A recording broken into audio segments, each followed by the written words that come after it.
to the Android development tutorial series। इस lecture में हम ये सीखेंगे कि हम एक्टिविटी लाइफ साइकिल क्या होता है और किस तरह हम इसको यूज़ कर सकते हैं अपनी एक्टिविटीज़ के अंदर, और किस तरह हम इसको फ़ायदा उठा सकते हैं अपने प्रोजेक्ट के अंदर और डिफरेंट सिनेरियो के सीन में। तो ये मेरे सामने एक्टिविटी लाइफ साइकिल है। बेसिकली जो एक्टिविटी स्टार्ट होती है तो सबसे पहले उसका on create method start on create call method call होता है, and then on start and then on create और सॉरी ऑन रिज्यूम। और फिर अगर एक्टिविटी आपके सामने विजिबल हो जाती है, स्क्रीन पे डिस्प्ले होती है, और जैसे ही अगर आप बैक बटन प्रेस करेंगे उसका, तो आपको या बैक बटन या कोई नई एक्टिविटी स्टार्ट होगी तो उसका सबसे पहले on pause, on stop and then on destroy call होगा अगर वो करंट एक्टिविटी रिमूव हो गई है या ठीक है। और अगर एक्टिविटी ऑन स्टॉप पे है और देन आपने उसको दोबारा ओपन कर लिया सम वे में, तो उसका on restart and then on stop and then on resume call होगा। तो हम इसको सबसे पहले हम अपने प्रोजेक्ट में देखते हैं कि किस तरह ये मेथड्स कॉल होते हैं, और एक लाइव डेमो में इसको देखते हैं कि ये किस तरह मेथड्स की कॉल बैक्स होती है। Let's debug this, yes discontinued, और ये मेरी एप्लीकेशन दोबारा रन हो रही है। तो जैसे मैंने एप्लीकेशन रन की, मेरा ऑन क्रिएट मेथड कॉल हुआ स्प्लैश स्क्रीन का,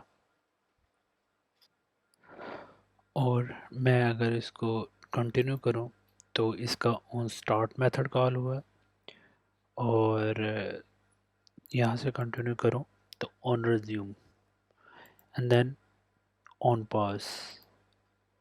और ये क्योंकि मैं हम हमारा ये वाला कोड चला था, हमने न्यू एक्टिविटी स्टार्ट की थी, तो इसका ये ऑन पॉज में चलेगी, और जैसे ही इसका ऑन क्रिएट कॉल होगा, ऑन क्रिएट ऑन स्टार्ट और ऑन रिज्यूम, तो ये वापस इसका जो प्रीवियस एक्टिविटी था उसका on stop and on destroy call हो जाएगा, क्योंकि ये हमने फिनिश कॉल कर दिया है।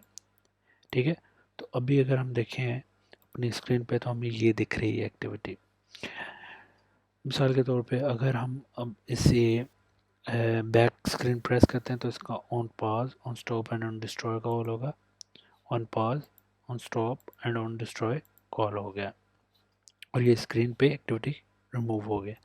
लेट्स से मैं इसको इस एप्लीकेशन को दोबारा चलाता हूँ, तो same on create, on start, on resume, और फिर on pause and on stop, क्योंकि हमने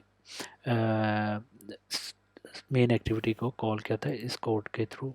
ठीक है, और इसका भी फिर on pause, on start, sorry on create, on start, on resume, and then फिर जो हमारी प्रीवियस एक्टिविटी था उसका on stop, on destroy call होगा। तो अभी हमारे पास जो एक्टिविटी है वो मेन है। अब हम इसका होम बटन प्रेस करते हैं, देन इसका on pause and on stop call होगा, ऑन डिस्ट्रॉय कॉल नहीं होगा, क्योंकि अभी एक्टिविटी डिस्ट्रॉय नहीं हुई। On pause, on stop and then activities destroy नहीं हुई। अगर हम इसको दोबारा लिख रहेंगे स्क्रीन पे, तो ये इसका कॉल होगा ऑन रीस्टार्ट, रीस्टार्ट कॉल होगा उसका, and then on resume, on restart, on start and then on resume, और एक्टिविटी हमें स्क्रीन पे नज़र आने शुरू हो जाएगी। तो बेसिकली ये एक्टिविटी का लाइफ साइकिल था। ये इम्पोर्टेंट सिनेरियोज में हमें ज़रूरत पड़ती है कि इसको यूज़ कर सकें।